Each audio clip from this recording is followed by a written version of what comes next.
जो आपको दिखाई पड़ रहा है इसके पर्दे के पीछे बहुत बड़ी साजिश है। ड्रग, क्राइम और टेररिज्म, ये नेक्सस काम कर रहा है और कन्वेंशनल वार की जगह पर अनकन्वेंशनल वार, ये जो नुक्कड़ नाटक के माध्यम से संदेश देने का प्रयास किया गया है, जो सही माने में दिल और दिमाग दोनों को छुआ है। और इसके जो कहानी के लेखक हैं, जो डायरेक्शन दिए हैं, कोऑर्डिनेट किया है प्रोफेसर सदफ शाह ने, इफ्रा ने जो है डायरेक्शन, तो सभी लोगों को पूरी तालियों के साथ हम जोरदार ढंग से जो है धन्यवाद अदा करें। तो मैं चाहूंगा एक बार आप अपने लिए जोरदार तालियां बजाते हैं और एक बार इस पूरे स्टाफ के लिए जिन्होंने ये प्रयत्न किया कि हम आपके सामने आके इस मुद्दे पर आपको आपकी निजी जिंदगियों को भी सुधार कर समझा सके, उनके लिए जोरदार। चिट्टा, चरस, गांजा, अफीम, बीमारियां, दवाइयां, मौत। भैया भैया ये चिट्टा, चरस, अफीम, गांजा क्या है? ये सब नशीले पदार्थ हैं। हाँ, ये सब नशीले पदार्थ हैं। चिट्टा, चरस, अफीम, गांजा। और आए दिन हम इनके बारे में सुनते भी हैं और लोगों को करते देखते भी हैं, लेकिन हम क्या करते हैं? हम इग्नोर कर देते हैं। जानते हो क्यों इग्नोर करते हैं? क्योंकि हमें गॉसिप करनी है, हमें बातें करने के लिए तो होनी चाहिए। फिर हम घर जाके बोलते हैं ये बड़ा बाबा पर ए अपना लगा सिया मैंने क्या बोला मेरे सामने चल सुन यार। लेकिन जब ये आग हमारे घर पहुंचने तब समझ आता है कि काश वो छोटी सी चिंगारी को अगर बुझा देते तो ये आग न लगे। वो वहां पे, मैं यहाँ पे। मेरा दोस्त शादी कहाँ रह गया? वो भी आया था मेरे साथ।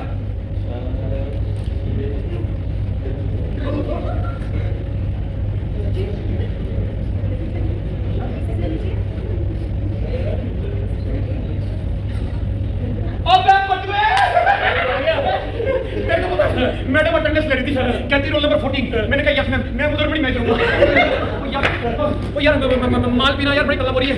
ये वो उसको कमर्शियल वाला था ना, पैसों का इंतजाम करेगा किधर है? मैंने पुकारा रे, हम चले आए रे, अजीब सामू लेके तुम आए रे, साथ में बाप का पर्स भी लाए रे। अपने बाप का पर्स वाला साथ तेरे जैसी वाला दे दी और तूने माल इंतजाम किया। हां शुक्रिया की खड़ी मार, अपने भाई की खड़ी मार ली। Very good. वैसे भी जिसका तेरे जैसा भाई है उसका क्या ही अच्छा बताइए। मैंने भी अपने बाप की सोने की चैन चुरा दी। मेरा बाप सोने की चैन पहन के चैन से सो रहा था। अब जब से मैंने चैन चुराई, मेरा बाप बेचैन और मैं चैन। माल पीना यार तलब हो गई। बाबू भाई को फोन कर। बाबू भैया, बाबू भैया, बाबू भाई का फोन। अरे बाबू भैया, बाबू का नाम लिया और बाबू मान लिया। ये कौन है? गाइस ये कौन है? कौन क्या है? कभी तुमने छल्ले उड़ाए हैं? नहीं, ये सिखाइए मैं छल्ले बनाना। और क्या? अब मैडम जी ठीक है, आप ना छल्ले बनाओ, हम बीच में छलांगे मार लेंगे।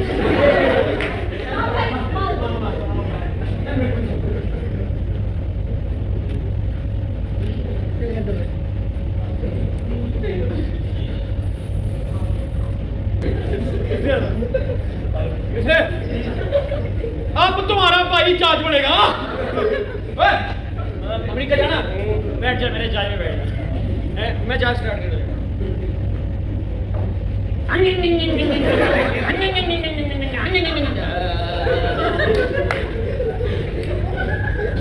अब तुम्हारा भाई जहाज में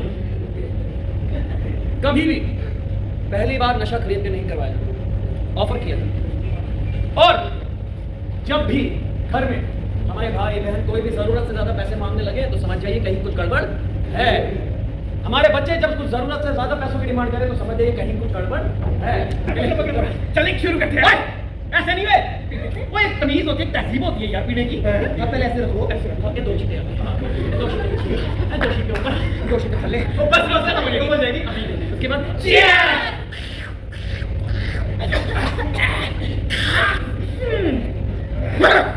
हमारी कसम ऐसा लगा जैसे कोरे सुनती दवाई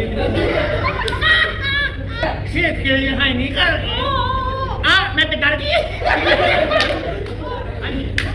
ओ वीरे, हाँ जी, ओ हम लड़कियां होके नशे कर रही हैं। खास तो ओए ओ ये लड़का होके नहीं कर रहा। आप इसके ऊपर दारू पी। नहीं मैं नहीं पीऊंगा। क्यों? मम्मी मारेगी। और इधर पापा मारेगा, उसका क्या? कोड़ी कोड़ी मार के, तेरा दिमाग खराब है। अमृत को बोलते कोड़ी, Bonvita. I am a complaint boy. I am a complaint boy. हो गया जवान? अब ये जवान हो गया मेरा पुत्र। ले जा से लाड़ी तू पर। वो मेरा फोन। वो देखो। उसको बोले कि शराब देखने। अब सराय भी देखने लगी। लेकिन इन्हें घर भी तो जाना है। चलिए आइए देखते हैं ये घर पहुंचते हैं या फिर कहीं छोटे छोटे गड्डी की चाबी की चाबी मेरे पास है। मैनू याद आए मेरे यार दी। अबे बड़े हाँ जी से आगे निकल गया। अब निकल गया हाँ। साढ़े नाल रेस इंटरजेक्ट में किसी को करा तो मैं जहाज चला लेता हूँ गाड़ी के। क्या हुआ? एक्सीडेंट। आए दिन ये खबरें सुनते हैं ना कि एक्सीडेंट हुआ, 5 लोग थे, कोई भी नहीं बचा। जानते हो इस दुनिया में सबसे बड़ा बोझ है, सबसे भारी बोझ है बूढ़े माँ बाप का अपने जवान बच्चे की लाश। और क्यों? किस लिए? ये चंद मिनट के मजे के लिए? एक बार सोचिए कि उन माँ बाप पे क्या बीतेगी जो घर पे अपने इकलौते बच्चे का इंतजार कर रहे थे, जो मिन्नतों से पैदा हुआ। उस बहन पे क्या होगी जिसका इकलौता भाई चला गया? क्या मिला उन्हें? एक ना खत्म होने वाला इंतजार। कभी भी लोग ना शॉर्टकट भी ढूंढते हैं होते और जानते हो उसका अंजाम क्या हो सकता है? मुझे नहीं पता था उसका क्या होता है। तुझे नहीं पता था कि उस छोटे से पैकेट में क्या था? नहीं साहब मुझे पैसों की वो तो चले गए, पैसों की जरूरत थी तेरे को, अब वो तो चले गए, तू जाएगा नहीं। साहब जी हाँ, जब भी कोई पेडलर या बेचने वाला पकड़ा जाता है वो यही कहता, साहब मुझे नहीं पता था इस पैकेट में क्या था। ऐसा हो सकता है? कोई मुझे कहे कि नहीं छोटा पैकेट दो तो वहां तो छोड़ के आना 1 लाख रुपए में, तो क्या वो काम सही हो सकता है? अब हमारे समाज का एक बड़ा अजीब सा रूल है कि अगर गलती एक करता है तो सजा पूरे परिवार को मिलेगी। अब ये तो जेल चले गए, आइए परिवार को भी दिखा देते हैं उन पे क्या बीत रही है। चलिए माँ माँ हाँ बेटा, माँ मुझे शादी नहीं करनी। शादी नहीं करती? ऐसी बातें नहीं करते बेटा। माँ मैं शादी नहीं करूंगी, मर नहीं जाऊंगी मैं। नहीं बेटा, तुम्हारे चाचा जी गए हैं, वो कुछ अच्छी खबर आएगी। माँ किसी के आगे हाथ फैलाने की कोई जरूरत नहीं है, भीख मांगने की कोई जरूरत नहीं है। मुझे शादी नहीं करनी तो मतलब नहीं करनी, बस ध्यान देना। बेटा मेरी बात तो सुन। मेरी बेटी है कि शादी के लिए नहीं मान रही और ऊपर से माँ मैं कभी कॉलेज नहीं जाऊंगा माँ। कॉलेज नहीं जाएगा। और बेटा क्यों? सभी बच्चे मुझे नशेड़ी करके बुलाते हैं, कहते हैं तेरा बाप ड्रग्स बेचता था, अब तू भी ड्रग्स बेचेगा। मैं कभी कॉलेज नहीं जाऊंगा। मेरी बात तो सुन बच्चे। मेरा पेट और भाई साहब भी नहीं आ रहे। भाभी भाई साहब क्या कहा लड़के वालों ने? कहने क्या कहा? लड़के वालों ने साफ साफ इनकार कर दिया। उन्होंने कहा कि जिस घर का मुखिया ही ड्रग्स बेचने के हिसाब से जेल के अंदर बनो, उस खानदान के साथ वो रिश्ता नहीं जोड़ेंगे। और मुझे नहीं लगता कि पूरी बिरादरी में हमारी मुन्नी कहा था कोई थामेगा। देखो भाई साहब, चंद पैसों के लिए आशीष ने कितनी घिनौनी हरकत कर दी। अब खुद तो देर चले गए हैं, लेकिन इन लोगों के ताने सुनने के लिए हमें पीछे छोड़ गए। सही कहा भाभी आपने।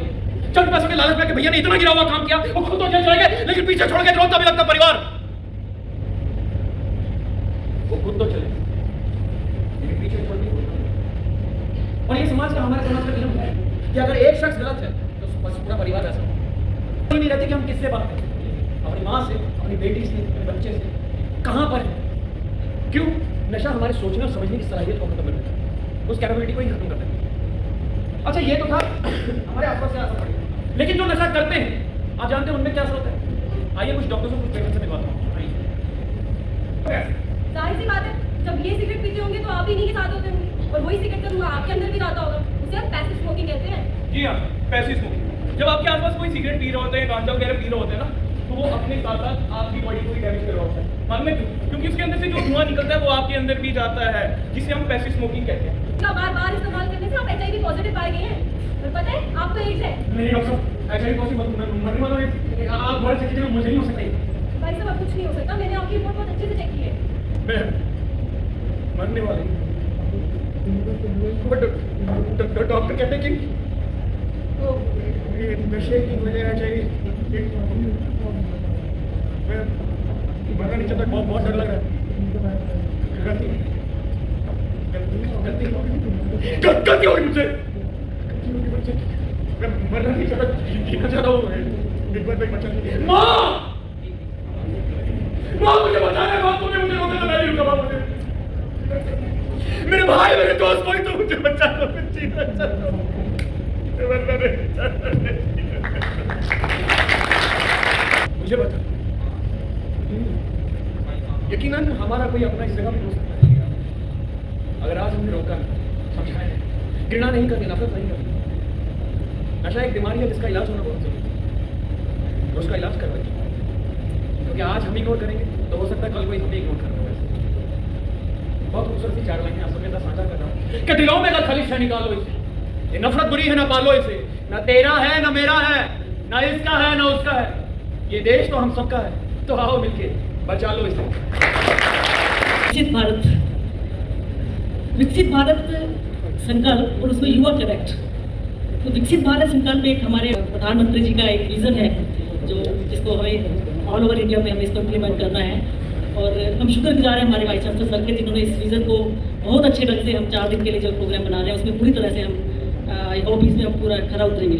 नाटक नुक्कड़ नाटक जो था ये डायरेक्ट दिलशाद शाजी ने किया था और इसे लिखा शशि भूषण जी ने था। गुजारिश करूंगी honourable vice chancellor professor Umesh Rai sir से, जो हमारे कर्ता धर्ता है इस पूरे प्रोग्राम के, कि सर कुछ शब्द तो बनते। इफ्रा ने बुलवा ही लिया, मैं नाना करता रहा, वे मैंने संगीता जी कहा कि आप कर दीजिए, बट एनीवे ये नशा मुक्त भारत का जो आज का कार्यक्रम है ये एक पार्ट है विकसित भारत 2047 एंड विकसित भारत 2047 की परिकल्पना ये हमारे परम आदरणीय प्रधानमंत्री श्री नरेंद्र भाई मोदी जी ने की है। नशा की जब हम बात करते हैं तो बड़े अच्छे से इस थिएटर के माध्यम से हमारे दिल और दिमाग दोनों को छुआ है और बड़े स्पष्ट रूप से संदेश भी दिया है। लेकिन मैं कुछ और कहना चाहता हूँ आपसे। जो आपको दिखाई पड़ रहा है इसके पर्दे के पीछे बहुत बड़ी साजिश है। ड्रग, क्राइम और टेररिज्म, ये नेक्सस काम कर रहा है और कन्वेंशनल वार की जगह पर अनकन्वेंशनल वार, जिसमें गोलियां नहीं चलेंगी लेकिन यूथ बर्बाद होगा और यूथ बर्बाद होगा तो देश बर्बाद होगा। और ये बड़ी सुनियोजित, और सिर्फ भारत ही उसका शिकार नहीं है, हमारे पड़ोसी मुल्क भी उसका शिकार हैं और इंटरनेशनली यूरोपियन कंट्री से लेकर अमेरिका तक हर जगह आपको ये मिलेगा, क्योंकि ये नेक्सस बड़े पैमाने पर काम कर रहा है। और इसका जवाब क्या हो सकता है? तो कुछ ड्रग पेडलर्स पकड़ लिए जाएं या ड्रग ट्रैफिकिंग पर हम अटैक करें, कुछ पकड़ सकते हैं। 100 में से 50 मान लीजिए आप पकड़ लिए, फिर भी 50 तो बचे रहे। तो अगर समूल को खत्म करना है तो इसके यूज को रोकना होगा और वो रोका जा सकता है अवेयरनेस कैंपेन से, जागरूकता से। और इसी जागरूकता फैलाने को लेकर के यूथ को जागरूक, क्योंकि विकसित भारत की परिकल्पना पूरी ही नहीं हो सकती है अगर भारत नशा मुक्त भारत के रूप में नहीं आएगा। और इसीलिए ये जो नुक्कड़ नाटक के माध्यम से संदेश देने का प्रयास किया गया है, जो सही माने में दिल और दिमाग दोनों को छुआ है, और इसके जो कहानी के लेखक हैं, जो डायरेक्शन दिए हैं, कोऑर्डिनेट किया है प्रोफेसर सदफ शाह ने, इफ्रा ने जो है डायरेक्शन, तो सभी लोगों को पूरी तालियों के साथ हम जोरदार ढंग से जो है धन्यवाद अदा करते हैं। धन्यवाद।